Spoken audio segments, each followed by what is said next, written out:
Hey everyone, so what I wanted to do here is, as I'm gearing up for my next trip, I wanted to film how to take the back seat flip ups out of the four-door Rubicon 4xe. I haven't seen anything with any videos on YouTube about this, and it was something I need to do to increase my sleep space in the back so that I can fit my feet in with the door and back window shut.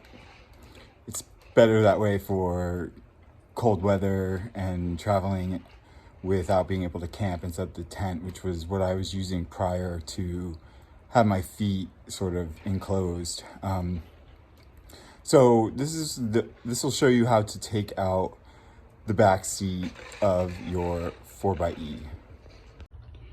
So just real quick, what you're gonna need is right here. And in fact, you probably won't need this tape measure. This was more to kind of gauge the distance of my feet in the back. But you're gonna need a flathead screwdriver. You're gonna need these pliers to pull out these 3 bolts. These are the only 3 things you'll be left with when you're done.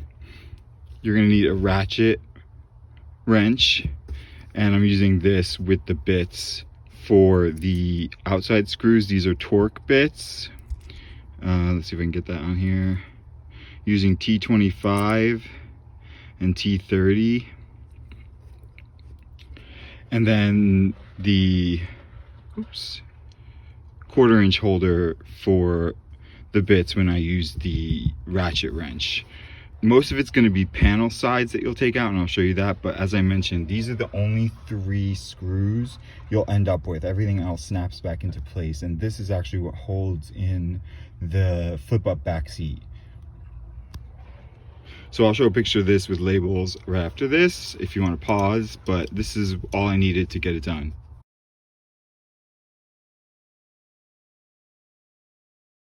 Okay, so as you can see, this passenger side seat is already removed. In fact, it's back there. But what you're gonna need to do is remove it from this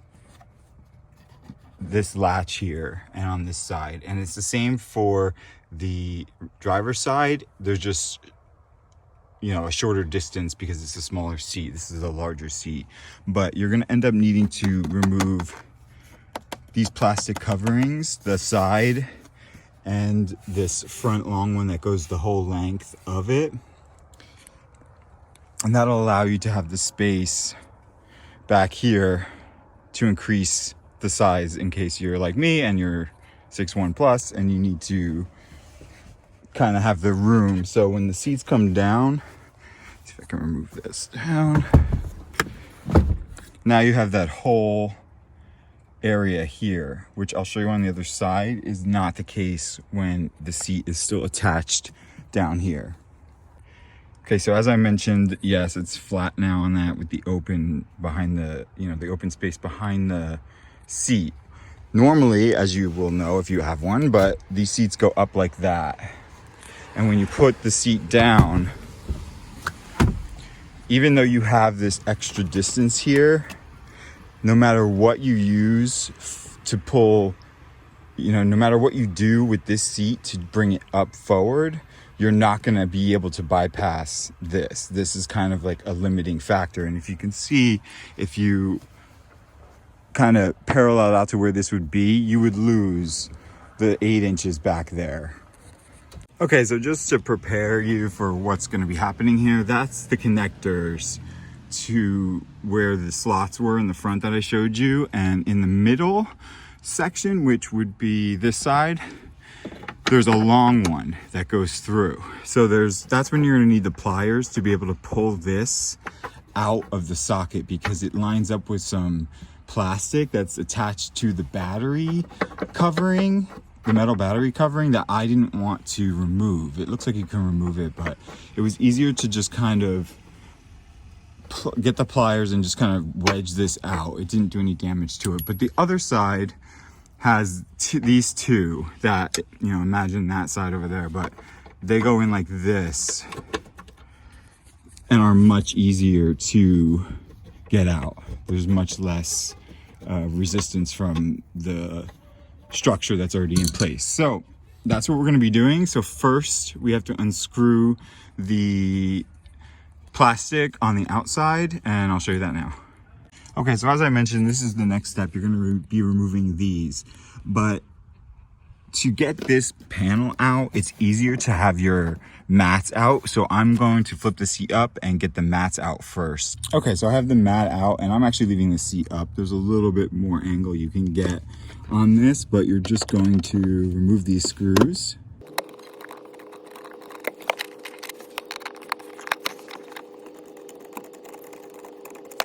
So as I mentioned, you only end up with those big screws, and that's because these panels will go back in. So you need to obviously keep these in a safe space.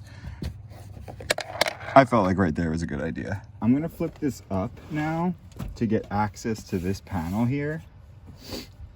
And what we're gonna do is we're gonna slowly take these snaps off. So this is gonna take a delicate touch. They're temperamental, and so that's why I have the flathead screwdriver, because you can use that to kind of pry some of them off. So the key is to kind of lift up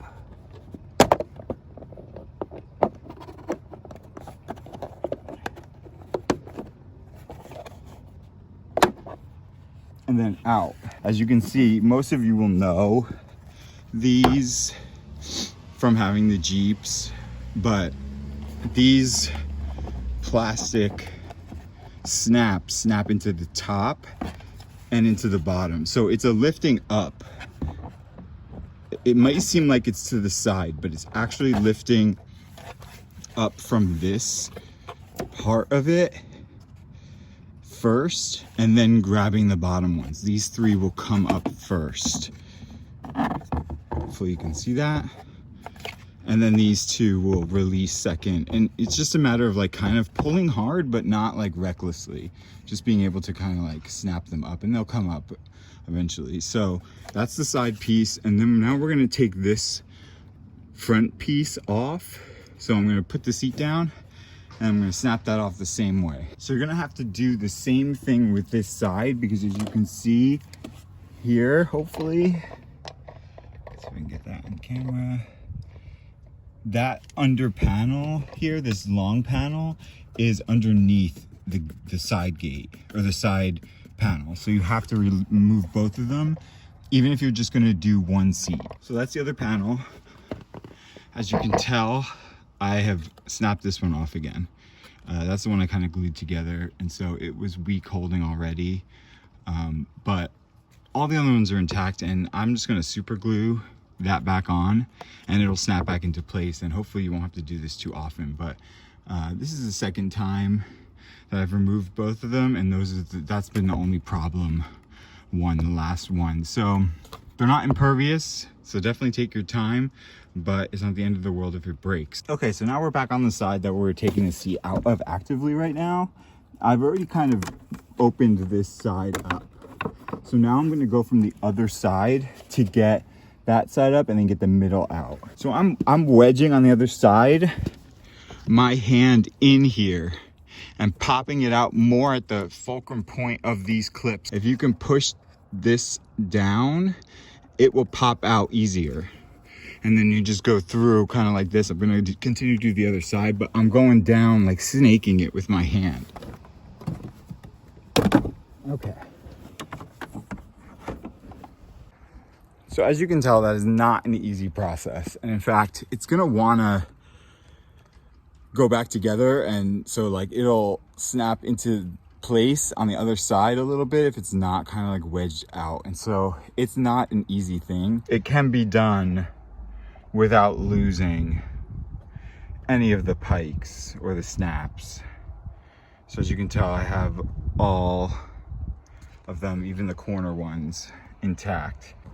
So on the side panels, it's hard to get that middle one out, and so I've broken one and it happens. But on this panel, it is difficult to get open and out. I'll show you more closely. If you can push these down, you see how that goes down? that's going to allow it to come out. And so that's why the flathead screwdriver is good to use to kind of push those down. But if it's not working, it's better to just get your arm wedged in there and lift it out that way. Snaking your arm in and popping out like that. Does that make sense? Hopefully that makes sense. So like wedging your arm in and popping it out is better than taking it and pulling it out. That's what broke these. There's just no way to wedge your arm into it. And so that was just a necessary casualty. But if you can get your arm in and even like push your heel out or I'm sorry, your palm out, it'll push it out a lot easier. And so that's the front panel off. That's going to allow us access to these screws, this one, and this one, which is, this is the plastic or the metal piece. I think I said plastic before, but this is the metal piece that is going to be hard to maneuver the screw out. So this screw is really small. These two are really the small ones I showed you earlier. This T25 torque bit is the one to unscrew the screws that keep the side panel and the front panel attached on the corners. The ones we removed that we're going to be putting back in, that were on this corner here, that's with this T25 torque bit. So now we're going to move to this T30 torque bit to get those bigger screws out, and it's going to require some torque. So that's why we're going to use this ratchet wrench with the torque bit in it, so that we can get a little bit more torque on the angle to get those out. You're going to need the smaller version of the ratchet wrench. I know I have a larger one and it has a bigger square base here that's too big to fit in with these little smaller adapter pieces. So you're going to need a smaller torque wrench, but we're going to take that and the pliers. Okay, so it's going to be a little bit difficult to see as I can't get my tripod close, and you're going to need two hands for this. This is the easier one, and I'm actually going to do it first so that I can get leverage with this one removed to take out that far one that we're going to need the pliers for. As you can see, my knuckle is bleeding from taking that panel off, so it's not easy, but it can be done. All right, and so we're going to do lefty loosey to loosen it.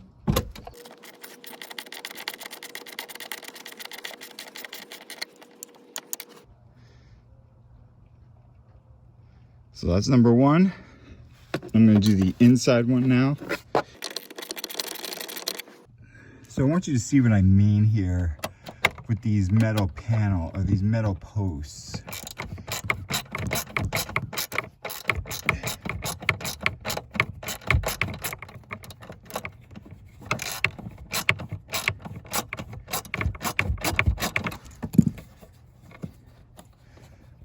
As you can see, we're clearing that metal post very easily on this one. So I'm going to try to get the angle on it to show you when we take it out, but I'm going to loosen it up first and then just show you the distance between it. But as of now, the back seat, left side, driver's side of the hitch is out. See that? That's loose now. So now we're going to get this one out, if you can see that. So I'm going to loosen that up and I'll show you after. Okay, so in fact, I got lucky as this screw on this side clears this. So I was unaware when I started making this video that this metal piece right here is far enough away from the screw here that this clears out. And so this was in here. The seat is now dislodged, so you're not going to be able to see it. But this came out without the pliers. And I should have known that just by looking at it. But I want to show you this side because this is what we're looking at here with the distance. And this is exactly the same screw for this passenger side. As you can see, I can't even get it in there without it butting up against this metal piece. And so if I put these back, I'm gonna have to kind of pound this through a little bit forcefully to get it in to re-screw it. But as you can see, it's stuck right now. So this is the side. If you're doing the passenger side, you're gonna get it to a point where this is gonna butt up against this metal piece. And as I said, there's screws here to remove this, and I did not feel comfortable doing that. And so I just took the pliers, lift the seat up, you know, lodge the seat. Let me go back here. There we go. That's better. Lodge the seat upward, angle it so that this is angled, and then just pull it out with the pliers. So the pliers aren't needed on the passenger side or on the driver's side. So I got lucky on camera here, but you're gonna need to do that on this side, which is more in the middle, but it is the passenger side seat. So let's take the seat out. As I mentioned, these you'll be left with because there's nothing to screw in when we're done. So you're gonna wanna keep these in a safe spot so that you can reattach the seat if you find it necessary. So I kept them in here. And it should just lift right out. Just like that. So that's both seats out. As you can tell, we have these open screws here, and now we have the ability to, let me move this panel. Flatten this out as it does. And we have all this room here that we can use to lay and get more height. So now what we're going to be doing is we have to put the plastic coverings back on. And so you're going to want to start with the front panel piece here. So let's put the front panel back onto the back seat, and then we'll get the side panels on once that is dry, and we'll be done. I'm going to line it up and try and snap the middle ones in first. I don't think it matters necessarily because going back in, these snaps are way more forgiving. In fact, they want to go back in.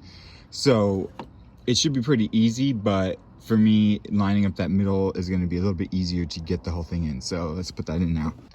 Before I do that, one other thing that I actually just noticed, and I wanted to make sure that you account for this. These posts that we talked about, the ones over here are different, and that's why the distance was different and made this a lot easier. But on this side, we have these three posts, these metal posts that have these sponge pads on them, as you can see that right there. It's going to be very vital that those are in place, whether they're butting up against it or not. Like this one's a little bit out, but we don't want the metal to be able to hit the metal covering. So it's very important that you keep these, and I'm going to even try to, before I put this plastic on, get this one to butt up against it. But it's important that those, if they come dislodged, you put them back in. They're very easy to put back in.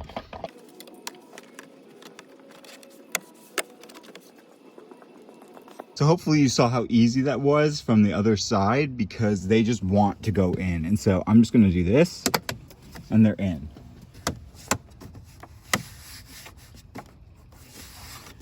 So just like that, it's snapped back in, and it's super easy. That's like the easiest part, so you don't have to hold your breath on that one.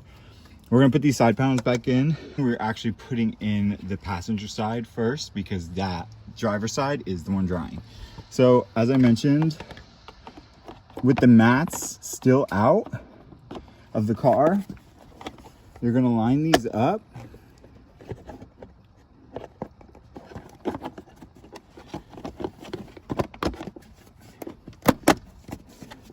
And just like that, it's attached. And so now we're gonna screw these screws back in to keep this one together, and we'll do the other side.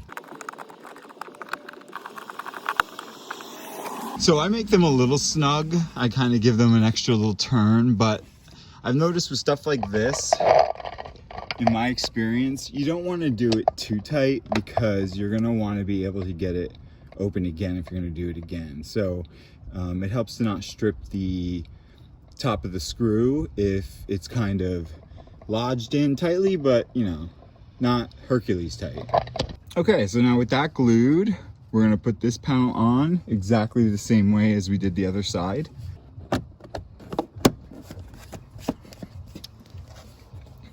it pays to line these top 3 up first, and then the other 2 will go down easier.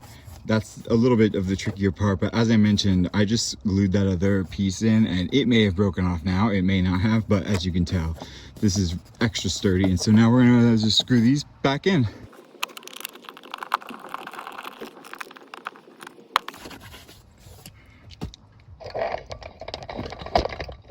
So just like that, we have our side panels on, as well as our front panel, and everything is ready to go.